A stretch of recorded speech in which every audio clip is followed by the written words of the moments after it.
Welcome to a new episode of These Go to 11. Let's turn it up.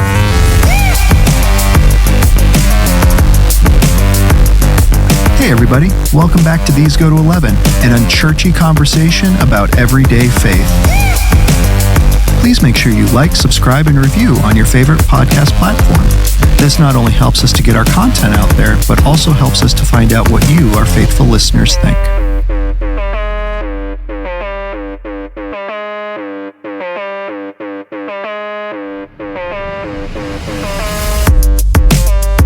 Ladies and gentlemen, welcome back to These Go to 11. Once again, I'm Nathan Bell. Greg, I'm going to skip right over you because we have an awesome guest on. I was going to say, dude, please don't waste time. Even me saying this right now is a waste of time. Get to it, my friend. I am so excited and pleased to welcome back Elyse Fitzpatrick on the podcast. Elyse, how are you today? I'm really well. Thank you, Nathan. I'm glad to be with you. So glad that you're joining us. We were talking just before we started the podcast, and I think the last time we had you on was probably 2018. May have been that late, yeah. And so we are just very excited to have you back on again. I think it was probably the last time you were here, Greg. So we went on hiatus for a bit. I kind of kept things going with a few different hosts. Yep. And then now that Greg is back with us, we're hoping to get back into the swing of things with our guests. And Elyse, your name when we were talking about having guests on popped right up. And so we just want to thank you so much for joining us. For our new listeners out there, Elyse, go ahead and tell us a little bit about yourself. Thanks. Thank you. I'm really glad to be back on with you both. Yes, I am a mother and a grandmother. I live in Southern California, and I actually just discovered that my husband Phil and I are going to be celebrating our 50th wedding anniversary next month. Wow. Listen, I was confused about how to count the years. Yeah, really, it's true. My friends schooled me. So so Phil and I are actually celebrating our 50th next month, which proves there's a God. And yeah, I have 3 kids. They all live here in the San Diego area, because why wouldn't they? Yes. And then I have 6 grandkids who also live here in the San Diego area. And yes, so then I've also sort of been involved vocationally in writing and speaking, writing about the intersection between the gospel and our daily life. Mm-hmm. And trying to flesh out for people how important the gospel is still for Christians, and then trying to let that perspective on the gospel inform the way I think about everything in my life. So, parenting, how I think about being a woman, how I think about you guys as my brothers. So letting the gospel inform that, and just personally, recently, being involved in some work at the border. I'm here in San Diego, so we are right on the border with Tijuana, and really trying to gain understanding on what's actually happening there and how I can love my neighbor. And writing a little bit, speaking a little bit, that sort of thing. I'm 73, guys, so I keep thinking, all right, I'm going to retire now, but then God says, no, actually, I have this for you. So that's me. Love it, Elyse. We are glad that you are discerning the no retirement call yet, because it is of such benefit to so many people. And it's interesting. We had a family here in our church years ago who lived in San Diego for about 10 years. So they probably they tired, I'm sure, of my constant intro with them. Every time I would see them after church, I'd say, hey, out of curiosity, why are you now here? Yeah. When you were there? And he said, believe me, I know. It was a job transfer. He was transferred to kind of a D.C. suburb, Gaithersburg. And, Yeah, and I said, I gotcha. I said, so I probably am adding to your pain every time I bring that up. And he said, well, now that you mention it. Now that you mentioned it. So I'd love to tell you, Elyse, I stopped, but it's almost like when you've got like a sore tooth and your tongue can't stop poking it for some reason. Every time I saw them, so you were in San Diego and now you're here, and then we've got actually one of our a guy just joined our leadership board, Bill, and his dear wife Renee. They're doting grandparents. They're out there your way about 3 times a year because one of their kids and their grandkids are all out there. So I said, what's it like coming back? And Bill goes, I'm not going to lie, it's hard. It's hard. So I've never been out there, Elyse, but I just want you to know, if you ever need Nathan and I to come out and podcast there in person. Right. Now, I'm going to have Nathan. You'll figure out a way to do it. That's right. Nathan. It'll be a church expense. I was going to say, I want to see how that goes when I submit that receipt to the board. Exactly. They'll say, why couldn't you have done this remotely? It just, we felt like we had to get an immersive experience. So yes. And you were telling us before we sort of quote unquote went live today or went recorded today, that you are a Padres adjacent fan, which I love, because that is your husband's team, right? It is his team. He has loved that team since before they were even in the MLB. They were just a Pacific Coast League that's team. right. Wow. And he's followed them all along. Rarely, if ever, misses a game, except of course in church, because now we get to record them. So he loves them, and they're in a way they're kind of like the Cubs. They're the team that you love, but they keep beating you up. We feel like we're abused fans. You know what I mean? Yeah. We know a little bit about that here in Baltimore. We had, I think, 14 seasons in the wilderness, wandering, and I don't even know there was any manna to sustain us. A lot of Natty Boh beer and stale popcorn, I think, sustained sustained the Baltimore fan base. But it was it's been good these last few years. They're relevant again, and usually a playoff contender, which is nice. But you may or may not know this name, but one of our beloved Orioles went out there years ago. It was Manny Machado, who was quite. Yes, I've heard of him. Yeah, he's quite a player. I think he's been hurt this year, but I'm sure your husband has proudly and loudly cheered for him. So. He's lovely. Yeah. He's actually done a lovely job, sort of shepherding the younger guys on the team, like Tatis and. Right. That's right. Yeah. That's right. And when one of the editorials was released here when we knew Manny was going out there, they said, poor Manny has to make millions of dollars and live in San Diego. And I said some guys just, they get the tough breaks. And he got it, but some people are just called to suffer, brother. That's right. That's right. I want to ask you, because Nathan's giving me the look. Come on, Dutcher, start getting a little more serious. We've got an amazing guest, and you're talking about baseball. But your book that you wrote originally, was it 2011? Give Them Grace. Yeah. Which you wrote. Then, do I have this right, Elyse? You wrote this with your daughter?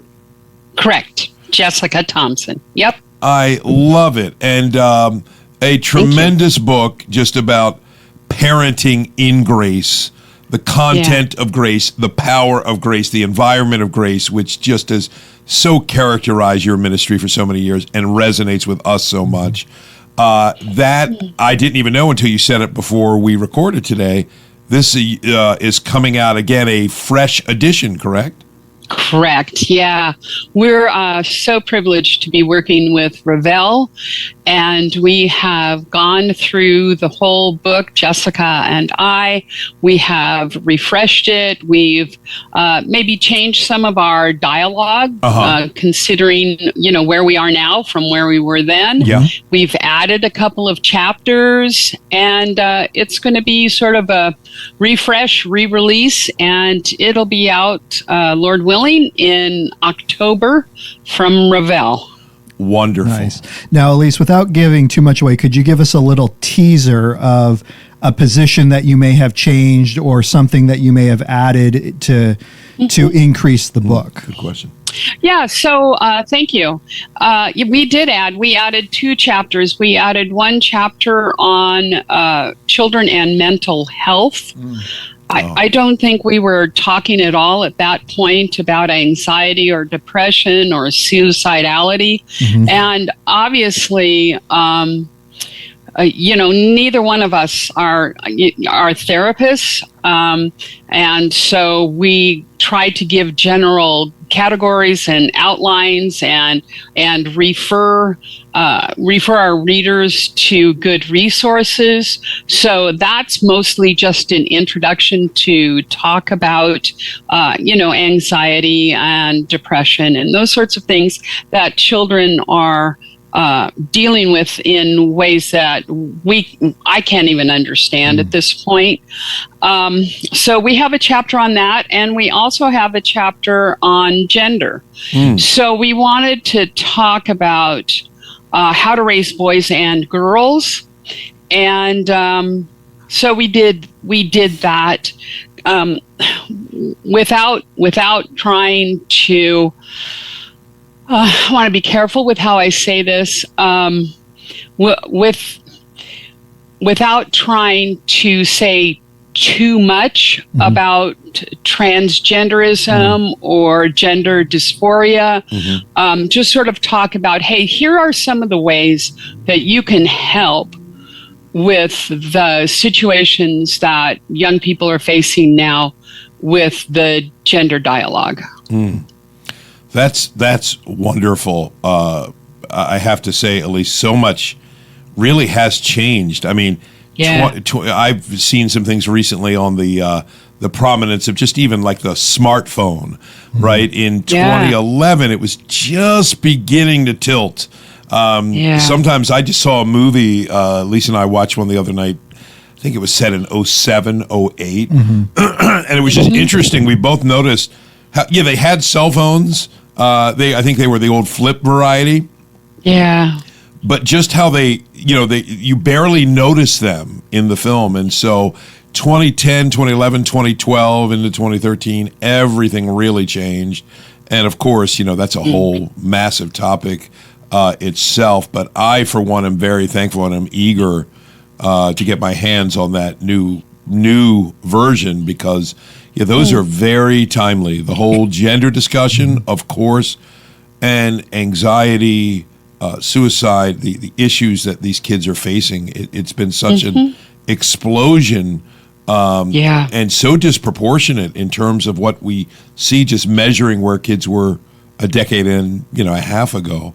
So that must have been quite a journey for you both, Elyse.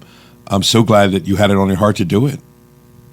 Oh, thank you. Yeah, our hearts are really burdened. Just because, I think everybody says, oh, the pressure's now on kids are so much worse than they were. And, I used to hear that and I think, no, not so much. Because at least, we have food, we have whatever. But now with smartphones, with technology, I think it really has changed the game. Yeah. And the way that kids, the amount of time that they spend or would like to spend on a screen is it's changing them. And also, in addition to that, I think the pandemic was a lot harder on them. Yeah. Than even it was on us. I mean, it was not easy for us, but I think for young people, I think it was very hard for them. Agreed. Yeah. Agreed. Yeah. I see it. I teach some courses at Towson, one of our local 4-year colleges, and all of the adjuncts I talk to all say the same thing. They've seen. I've only been at it a couple of years, so the ones that have been at it, that were pre-pandemic, say the difference is so striking.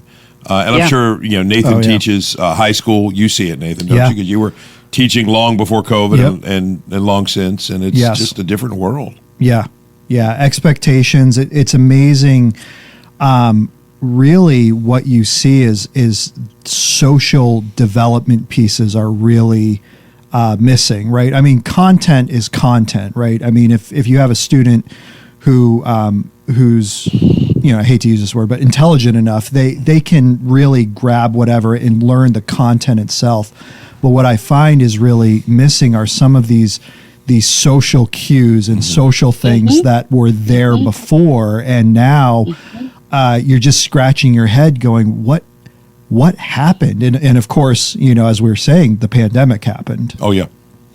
Yeah, Right. I just, a high school principal said this in a little session I was in recently, that talking to parents, it's obvious to him that school was more, or since the pandemic, school, the concept of learning, school, it just falls into a more optional category for so many parents that they talk to, because that was sort of the takeaway.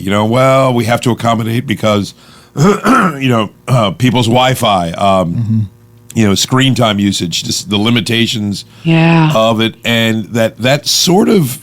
So a lot of students, I think, struggle. I'm learning due dates, assignments. Just the whole mindset is so different now, and I don't say that to say anything negative about these kids. They went through a very serious, radical cultural change. So. Well, and let me pivot. Speaking of, Elyse, if I may, one of the things we really wanted to ask you about in our time was, just in light of the world in which we live, sharing just the hope we have in Christ with people today. Yes, it's always been a challenge. Yes, the three-headed enemy of the world, the flesh and the devil, are still there and always going to be there. But these cultural shifts, the suspicion that many people have of folks who come in imposing, as it's often understood, maybe a belief system rooted in absolute truths, etc. I mean, we just know it's a hard place, a politically charged age in this day and age, to walk that line of, we might say, standing firm for the gospel, but doing it winsomely, lovingly, befriending people. Anything I throw out there, I'm trying to paint the broadest canvas possible to see if any of those things resonate with you, Elyse. And I know you think more than almost anybody I read. I would love to get some of your thoughts on what the individual Christian has before them by way of challenge, and maybe some thoughts on how we can go about living out our faith in a post-Christian world.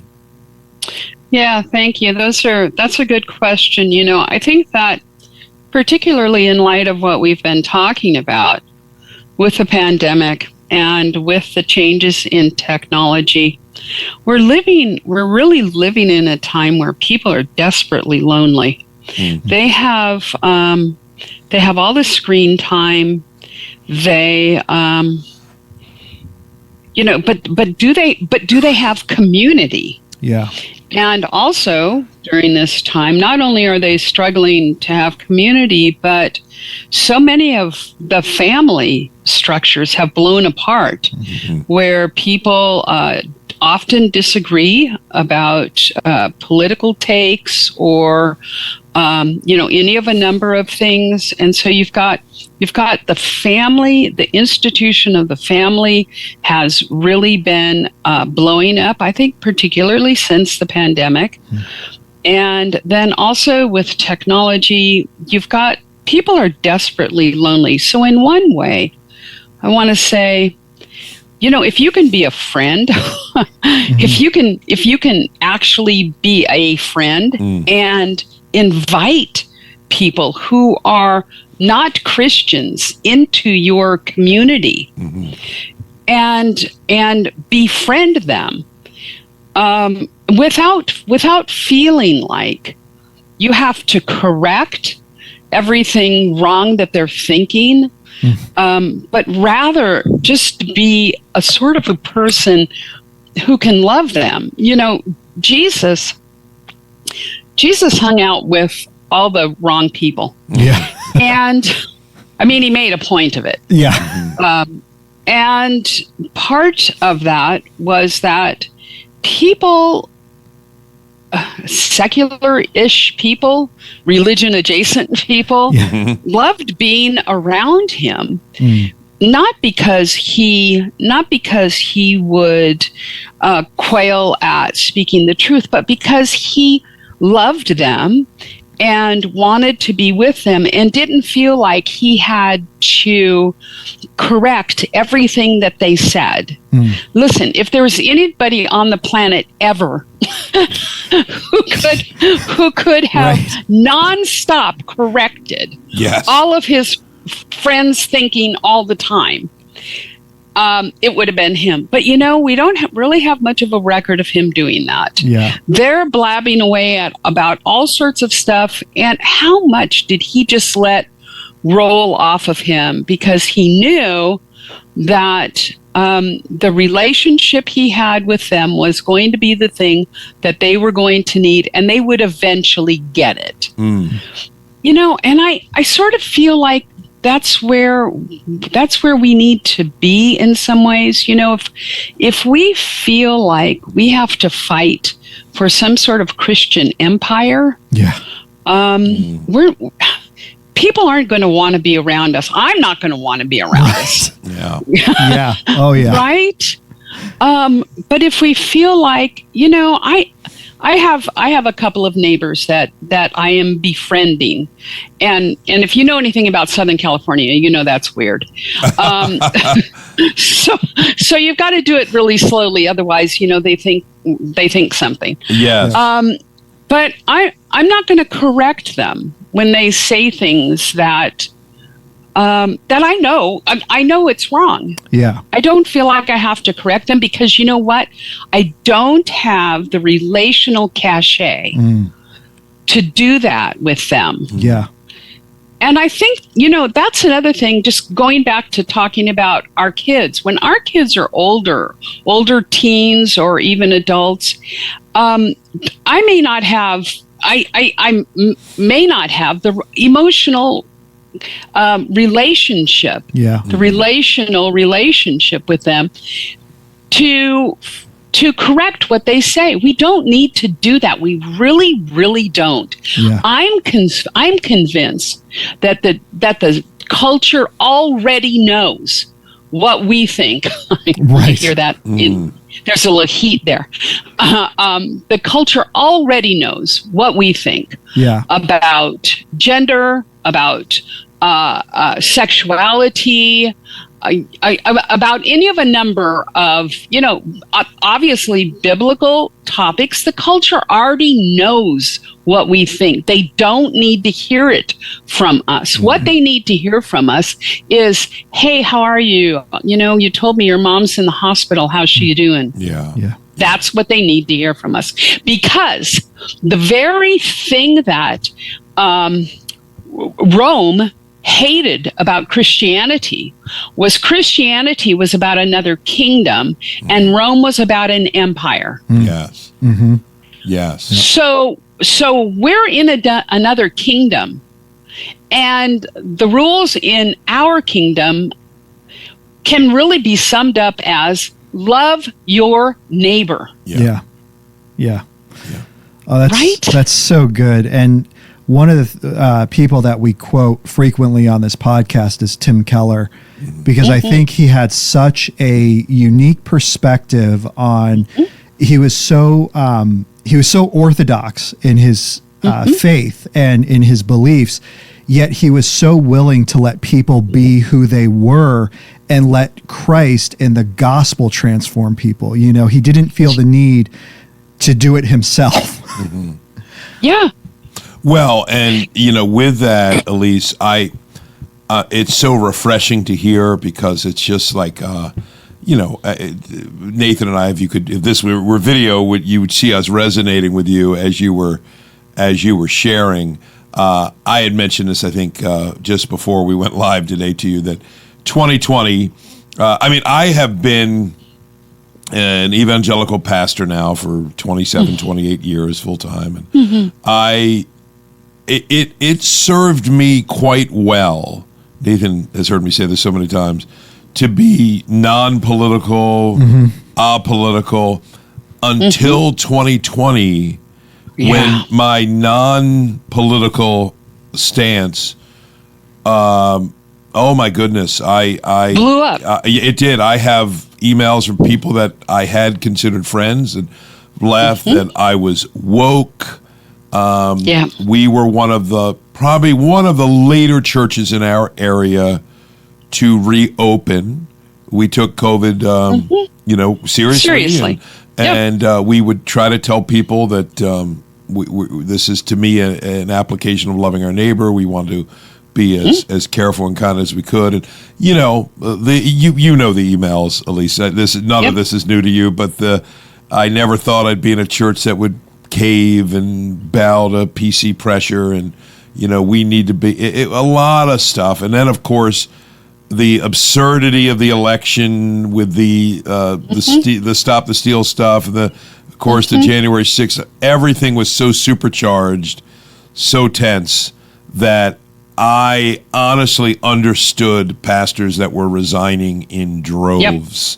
And really did. And so here we are. This is going to release in June of 2024. So feel free, Elyse, because you can you can say whatever you want, and I can say, "Oh, is that what our guest said?" Listen, just say, "Oh, she's from California." She's one of these, land out there of these hippy dippies and exactly. All this, right? But I would love to get your thoughts on just churches navigating through another election season, where I think we can at least say the confusion to merge the city of God with the city of man, to use Augustine's term, is going to be right in front of us. And I just kind of want to say, at least go, because Nathan and I are just going to enjoy what you're going to say. We already know. Oh my goodness. My email address is nathanbell@gmail. okay. I'd like to say, at least that's my email address too. Yes, exactly. It's Phil and I have decided that our word for the year is unprecedented. And just start listening now to every time you hear that word. Yeah. Whether you're talking about the Northern Lights that everybody's just got to see. Right. Yeah. Or this election. Yeah. It's new, and there's nothing new under the sun, but this is different. I'm quite concerned. I'm concerned in one sense, in a human sense, that people have, and I'm going to speak to Christians, that Christians have so lost the power and shalom, the peace, the assurance of the gospel, that they think they have to get power from politics. Yeah. That, to me, that's a bowing to Rome. That's a bowing to the emperor. And honestly, I'm not a big fan. I'm not a fan at all, quite honestly, of either of the people who will probably be running for president. Yeah. I'm not a fan. Yeah. Yeah. But you know what? Here's the deal. My life doesn't depend on who's the president. And I've had people say to me, well, Elyse, how are you still staying there in California? I'm like, I have neighbors that I love. Yeah. My family's here. Why would I leave here? Yeah. So I guess what I want to say is, Jesus, the early church was so very countercultural. They refused to bow before the political powers of the day. Mm-hmm. They paid a price for that, many of them with their lives. But they did that because Jesus is Lord. Yes. Not Caesar, not Biden, not Trump, not whomever, you fill in the blank. Those guys, women, whomever, they are not Lord. Jesus is Lord. Yeah. And not only is he our Lord, but he is our loving Savior who gave himself for us to bring us into relationship with him forever. So, as much as you can, seek to speak peace. And several times I've had people, even at my church, come up and maybe complain about something about the government to me. And I say, yeah, but how does that stop you from basically living your life as a Christian who can love their neighbor? Yeah. Yeah. And but and of course, obviously, guys, part of the problem is social media and the news cycle. That the whole point of a lot of what is being pumped into people's hearts is be afraid, be afraid, be afraid. Yeah. Mm-hmm. And Jesus is saying, do not fear. I have overcome the world. Mm-hmm. And so whatever happens this year, whatever happens, Jesus is going to be Lord on November 10th. Yes. Jesus will be Lord. Yeah. And he is building his church. Now, I will say that we are in a time of a great sorting, and we are also at a time as churches of a great unearthing and revealing of duplicity or sin that has been hidden there for years. I was having a conversation with our friend Paul Tripp, and he said God's doing a great excavation project right now, and it smells really, really bad, but it's a good thing. Yes, I can hear him saying that. That's really good. It's a good thing. Yes. I had the distinct privilege of being a high school government teacher in 2020 and 2021. And I can remember on my parent back to school night, talking with the parents and just flat out telling them that these are the passages that I base government on, and I went to Romans chapter 13. I went to, Jeremiah. I went to, a couple of others where God just clearly says that we are to obey the government that is over us. And so it doesn't matter if we live in communist China. It doesn't matter if we live in Islamic Iran. It doesn't matter if we live in England or New England. We can honor the government and serve the government up to what the disciples did, right? When there's a conflict with the biblical mandate, that's where we can say, no, I'm not going to follow that. And then we can joyfully accept the consequences because that's what the disciples did, right? The disciples went to the Colosseum. The disciples went to the pyre. The disciples went to the crosses with a song on their lips, knowing that I'm going to identify with my Lord and Savior.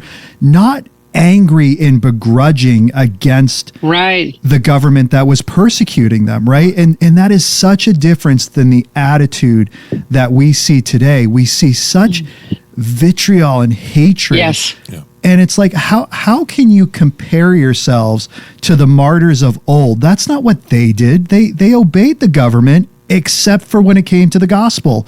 And then when Right. they were so willing to accept those consequences. Yeah.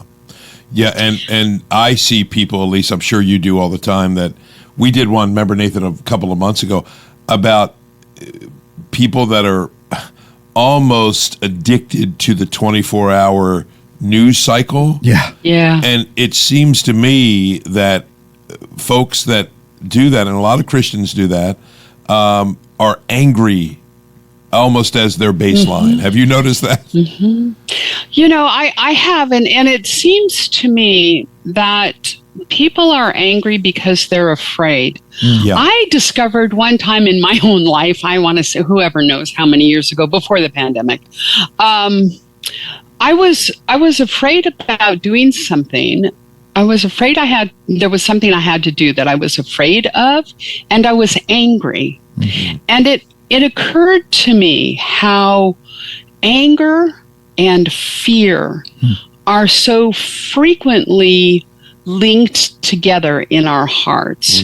So when I see people who are screaming at their neighbors, I see a person, yes, of course, who's angry and who may do great damage. Yeah. But I also see a person who's terrified. Yeah. And why are they terrified? I think that, as you said, in part it's because they're hearing terrifying news non-stop. Yeah. This non-stop terrifying news will make them furious and will make people that we thought were sort of kind and gentle people, and people who thought that the fruit of the Spirit was important, would make them the people who would show up at the Capitol on January 6th and do things that they would never have done. Well, why? Because they're terrified. Yeah. And so then it makes them angry, and then the mob mentality. But I'm glad you brought up Jeremiah, because it's so important to think about what Jeremiah says. Go plant a garden. Yes. Yes. Get a job. Yes. Yeah. Work for the good of the city. Yeah. So, like we have an organization here in San Diego called Hope for San Diego. And, we're as much as I'm involved with them, we're trying to partner with nonprofits here in San Diego to help people, whether or not they're Christians. We don't care. We're there to work for the sake of the city. Because even though when I say San Diego, everybody goes, "Oh, it's so beautiful," we have significant problems here. Of the border, of course, but also a really terrible homelessness problem. That we have terrible trafficking problems here. And so we want to work for the sake of the city. And, if the city is run, I believe that our mayor now is an avowed homosexual, but he's doing what he can for the sake of the city. I'm not going to fight him or tell him, "Oh, the way you're living is bad." I'm not going to do that. He already knows what Christians think. Yes. What I want to do is overwhelm him and the people in city government and the people who are working with migrants and all of that. I want to show them, hey, this is what Jesus is like. Yes. Yeah. Love that. He loves the vulnerable and the downcast. Yeah. He loves the outsider. So how am I being like him, or wanting for myself to get more power? Yeah. Yeah. Yeah. No, it's so fascinating, because regardless of what you think governments should or shouldn't do, right? The reality is, as an individual, I'm not going to have the kind of influence. And yes, I'm going to say this as an American voting citizen. I'm not going to have the kind of influence over the federal government that I want. Mm-hmm. And so, okay, what do I do now? Well, now I look to see, how does Scripture, as you said so well earlier, Elyse, what does Scripture tell me to do? Love my neighbor. Mm-hmm. And it doesn't define specifically, well, actually it does. It defines specifically who my neighbor is. Everyone. Mm-hmm. Everyone I come in contact with is my neighbor, and I am to love them. So it's, I love how you put that there's just this fear of, and that leads to such anger. And to put it, as Yoda said, anger leads to hate and hate leads to the dark side. Yes. Exactly. Our podcast is never complete without a Yoda reference. Not always, but we've gotten a few in over the years. The dark side we do not like. Yeah, exactly. I love hearing your thoughts on this, Elyse. I'm sure you've been involved in many, many discussions of this, and we talk all the time, and I am happy that I think our church leadership team is excited. We have a phrase we use: Jesus is our lead story. And it plays well because it's true, and we're passionate about it. But what we really want to call attention to when we get to October, November of this year is he still our lead story? Yeah. Right? Yeah. Or is something, he's sort of there. He's in the background. But, right now we've got to focus on the real issues at hand and just keeping Christ ever before us at the center is we feel is kind of our responsibility to help shepherd the church, to say, hey, this is, there's going to be, you're going to have opinions, I'm going to have opinions, we all have opinions. We don't have to have any reservation about what our mission is. It doesn't change. And I love what you said about November 10th or December 10th. And, it's just the kingdom of this world. And have, to the degree you're comfortable, at least, have you or your family, in having these discussions, what I have found in a few cases is it's not enough. Where I in other words, I feel like, as I said, prior to 2020, I always had some people that said, Greg, you never talk about politics. And I would give an answer, and usually it's, okay. And I would say, listen, I'm not asking you to detach from your political convictions. I'm just saying this. I have found, and I'm curious if you have, some folks almost view it as a litmus test. If you're serious about your faith, I expect you to articulate these things. And in some cases, even a loss of friendship in one or two cases has occurred. Have you experienced anything in that realm? I mean, to the degree you're comfortable sharing. Yeah. I mean, I know for my pastors, I have a little vignette from them when they, here in California, we shut down fairly early during the pandemic, and we were down, I think, later than most people or most states. And so when our pastors decided that they were going to just go fully virtual for several months, because that was the government, what our government was telling us to do, they had people, of course, who left the church, and people who said, I feel like you've passed out copies of Mein Kampf in the church now. Wow. So, yeah.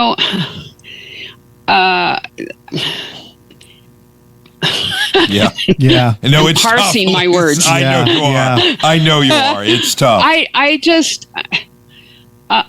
I want, and yes, we have lost relationships. We've lost relationships.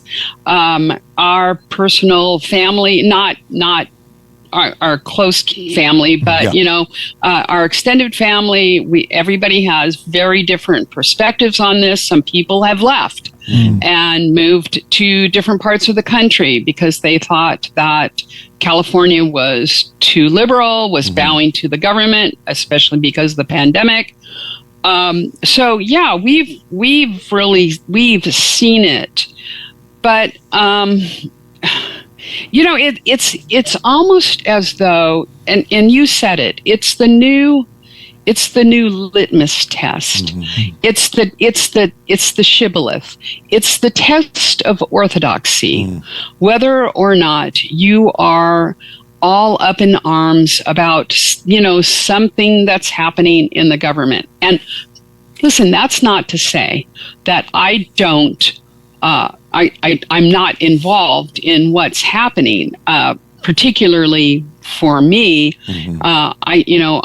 I want to let my representatives know that I wish they would care for the immigrant in a way that makes sense, and not that we would have open borders, not that at all.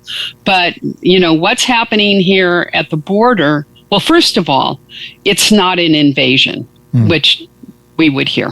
Right. It's not that. But on the other hand, decent legislation for immigration hasn't been passed in 40 years, and things have changed. Yeah. So I want to let the government know what I think about that. Sure. But you know what? At the end of the day, that's my little soapbox about immigration.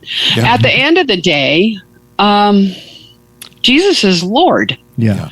And what he calls me to do is love him and love my neighbor. And if my neighbor is wearing a red hat, then I need to love that neighbor. And if my neighbor is applying for asylum, I need to love that neighbor. Yeah.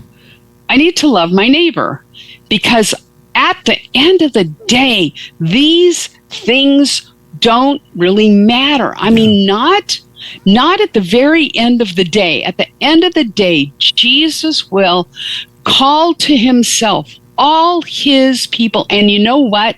When we're walking around on the new heavens and the new earth, worshiping a brown-skinned man, brown-skinned single man, who's married to the bride, when we're all there, we're not going to care who you voted for. Yes. Or what you thought about, X discussion. Yeah. We're gonna have Jesus. And you know what? That's the only thing. That's the only thing that's really going to matter. Not that we shouldn't be involved, as she said, but that we should just get an eternal perspective on these things. Thank you, Elyse. That is good. I often wonder, when we did our little series in May on reconciliation and pursuing relationships, one of the thoughts that often came up is, it's strange. I know 100 years from now, folks that I haven't experienced full reconciliation with, we will. If they love Jesus, I love Jesus. So I said, I'd love to get a little more of a taste of that here. But the principle holds true with everything you just said. People going to the polls with an apocalyptic, you've got to do this or else. Yeah. And I think that picture of heaven, and I remember, if you remember, Nathan, we talked to Elyse about heaven. We did. Back, because what was the book, Elyse, that you wrote on heaven? Home, of course, Home. Yep. Wonderful. And I think we gave that away when we were doing it at the time. What a great way to make application of the same principle. It just has a way of clarifying everything, right? Yeah. I'm trying to get to the point now. Okay, wherever I am in this moment, fast forward 100 years from now. Yeah. Because... Yeah, so 100 years from now, everybody who's listening to this is going to be dead. Yes. Right? Yes. I mean, come on. Yep. So 100 years from now, everyone who's listening to this is going to be dead. Yep. And are we really going to care then? Yeah. about who we voted for this year. Yeah. Doubt it. No, yeah, and if we are, I've got some serious misconceptions here about heaven. No, absolutely, well said. And how are we, Nathan, on time? We got a couple more minutes. Good. So, Elyse, thank you so much.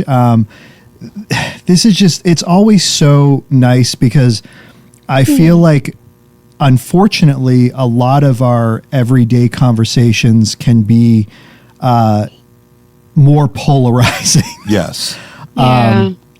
And I think that's really sad, particularly in light of Christ's words that, people will know that we are his disciples by the love that we have for one another. And we just unfortunately don't see that. And so it is so nice to bring on a sister in Christ who has the eternal perspective and shares that eternal perspective of Christ is Lord. He always has been and he always will be.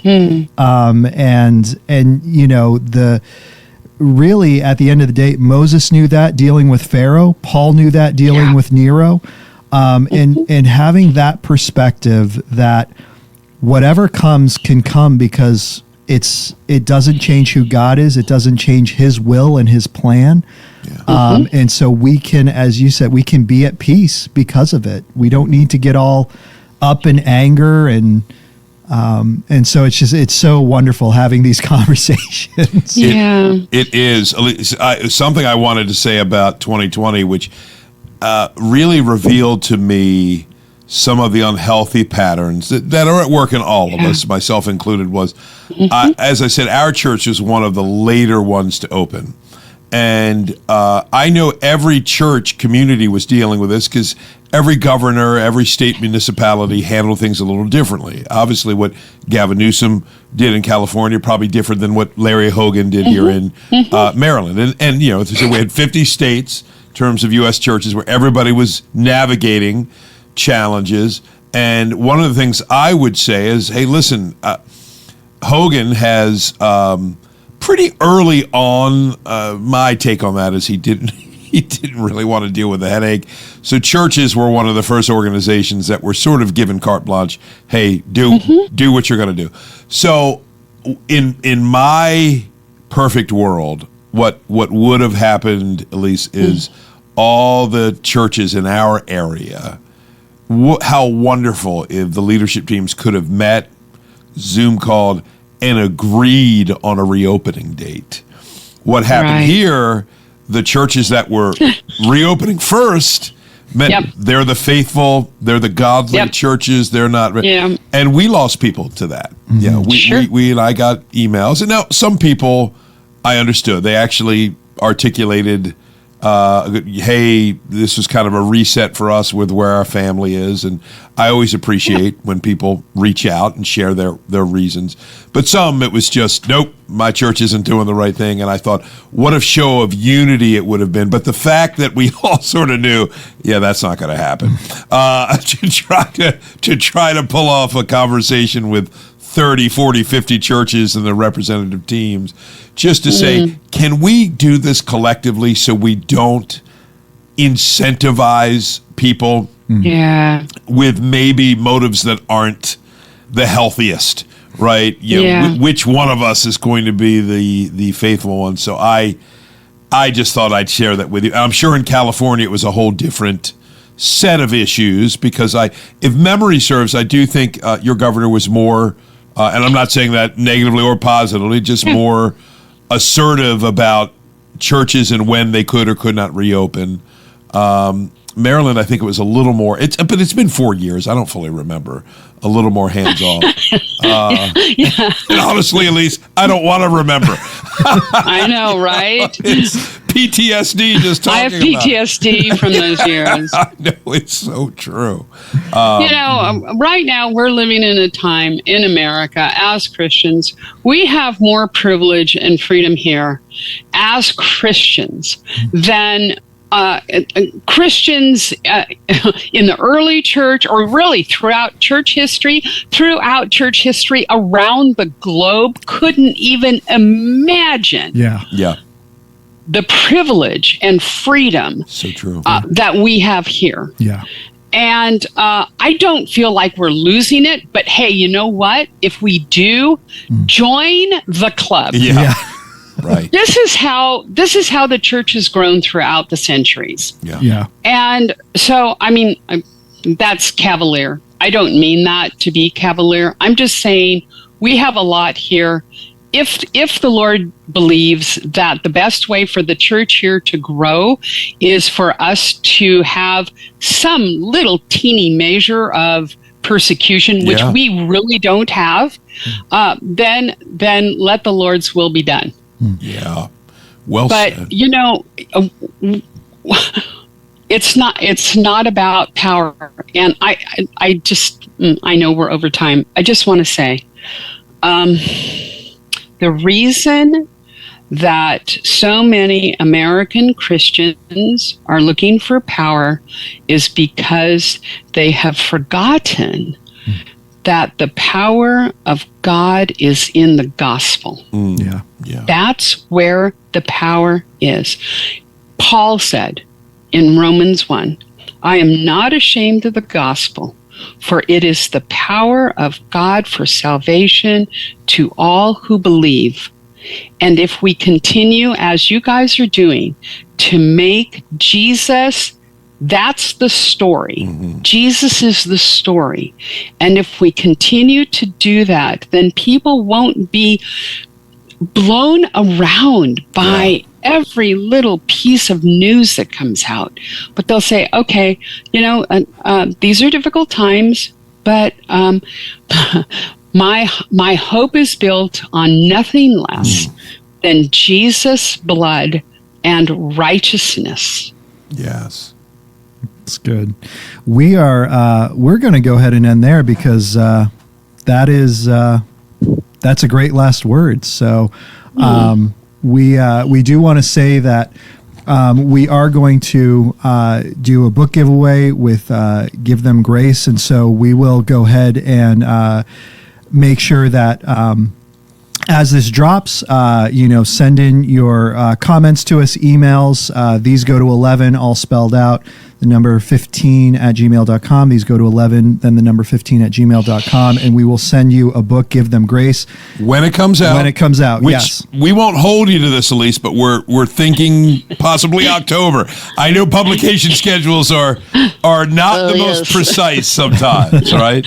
Not precise. Yes. We will say, Lord willing, yes, this fall, Lord willing. Yes. Because we want to give the newest. I mean, I'm excited to read it just for the refresh, the new chapters on, again, for those, I trust you heard it at the beginning, but to remind you, anxiety and mental health challenges that the younger generation in particular are dealing with today, as well as a whole chapter on gender and the complicated, choppy waters that we navigate when we address the issue of gender today. Yes. I just think the book itself was so good, but to have these sort of additional insights is going to be wonderful. So yes, a copy will be going to some dutiful listener. Yes. So send in email in the subject line, put Elyse, and we will go ahead and put you in the drawing. The drawing will be in June. So even though the book doesn't come out till October, the drawing is going to be in June. We will inform the winner.